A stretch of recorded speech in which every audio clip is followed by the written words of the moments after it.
Agriculture हायस्कूलचा संविधान गुणगौरवाचा अनोखा उपक्रम संपन्न।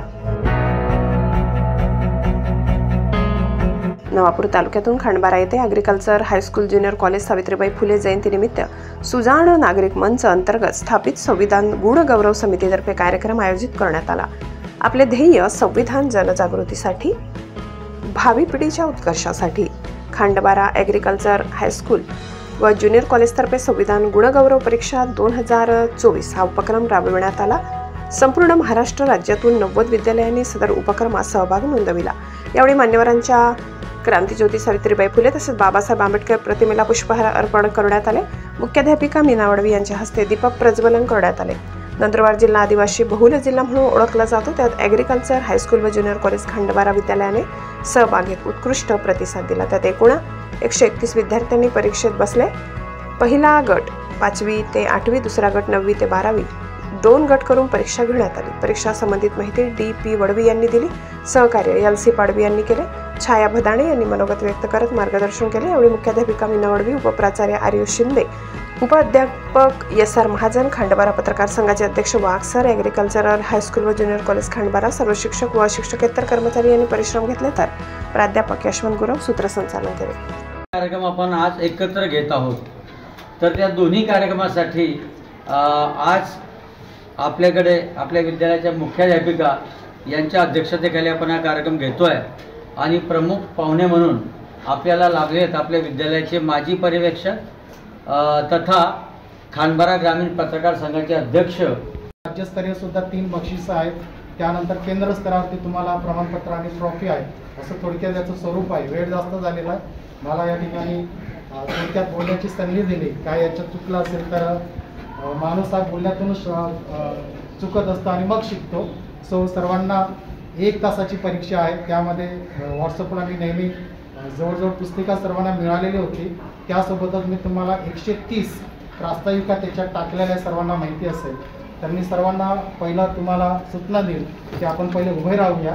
त्यानंतर जी आपल्याकडे नेहमी आपण परिपाठामध्ये उद्देशिका म्हणतो माहिती असेल, आम्ही भारताचे लोक, भारताची सार्वभौम समाजवादी, बरोबर आहे ना, ही प्रत्येकाने म्हणायची आहे। त्यानंतर आपण पुढच्या महाजन सर, उपप्राचार्य शिंदे सर आणि सुपरवायझर गुरव सर आणि आपल्या या कार्यक्रमाचे प्रमुख पाहुणे वाघ सर आणि सर्व माझ्या भगिनी, मैत्रिणी आणि विद्यार्थी मित्र, आज मी तुमच्या पुढे उभी आहे सावित्रीबाई बद्दल बोलण्यासाठी।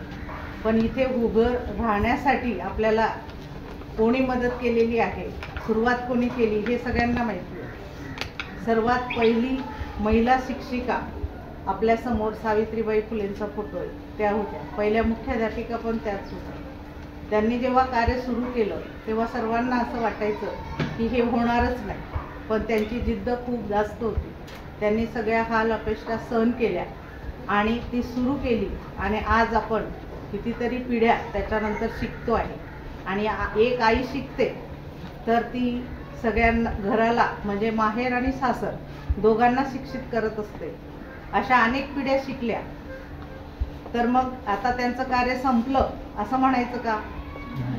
नाही। तर त्यांचं कार्य, त्यांनी जे रोपटं रोवलेलं आहे त्याचा वटवृक्ष झाला, त्याची फळं आपल्याला चाखायला पण मिळत आहे। पण हल्ली आपण त्याचा दुरुपयोग जास्त करतो आहे, म्हणजे महिला कार्ड वापरून चुकीच्या गोष्टी करतो। ते बंद झालं पाहिजे आणि आपण चांगल्या प्रकारे शिक्षण घेऊन आपण स्वतःच्या पायावर उभं राहिलं पाहिजे आणि दुसऱ्याला रिस्पेक्ट द्यायला शिकलं पाहिजे। आता त्यांच्या अंगावर कोणी शेण, माती, काय चिखल, हे सगळ्यांनी भाषणं ऐकलेली आहे, पण त्या त्यांच्याशी भांडत बसल्या का? नाही भांडल्या। त्यांनी प्रतिकार त्यांच्याशी न करता स्वतःला त्याच्यासाठी आणखी कणखर बनवत गेले। तसेच आपल्यावर पण अनेक संकट येतात महिलांवर, त्याच्यात आपली चूक आहे का दुसऱ्याची चूक आहे? आणि या गोष्टीचा संघर्ष करण्यापेक्षा आपण स्वतःमध्ये जर काही चूक झाली असेल तर ती दुरुस्त करून पुढे मार्गक्रमण केलं पाहिजे, बरोबर आहे ना?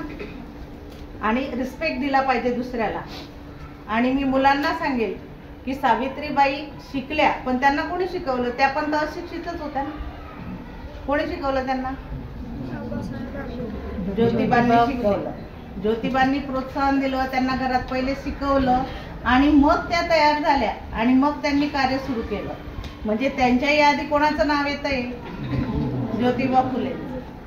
म्हणजे तुम्ही सुद्धा त्यांचं तेवढंच हे केलं पाहिजे ना, त्यांचे गुण अनुकरण केलं पाहिजे की दुसऱ्यांना त्रास द्यायचा नाही, महिलांना रिस्पेक्ट द्यायचा, मुलींचं नाव घ्यायचं. तुम्ही खूप छोटे छोटे, म्हणजे बाकीचं काही सांगायची गरज नाही, पण वर्गात जरी त्रास दिला नाही, घरी बहिणीला त्रास दिला नाही, आईचा रिस्पेक्ट केला, आपल्या घरात आपल्या नात्यात ज्या महिला असतील त्यांना रिस्पेक्ट दिला, तर या ज्या घटना आपण पेपरमध्ये किंवा याच्यामध्ये ऐकतो वाचतो, तर ते होईल का?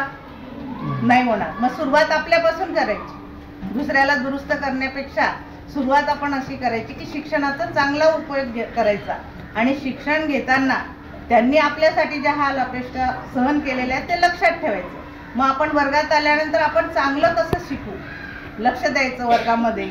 त्याच्यानंतर ते जर आपल्याकडे ज्या पद्धती आहेत की बालविवाह वगैरे किंवा 11वी 12वीतच लग्न वगैरे करून घेतात, तर तसं न करता स्वतः पायावर उभं राहिल्याशिवाय दुसऱ्या गोष्टीचा विचार करायचाच नाही. आलं का लक्षात? पुरुषोत्तम अहिरराव, नजरबाज न्यूज, खंडबारा.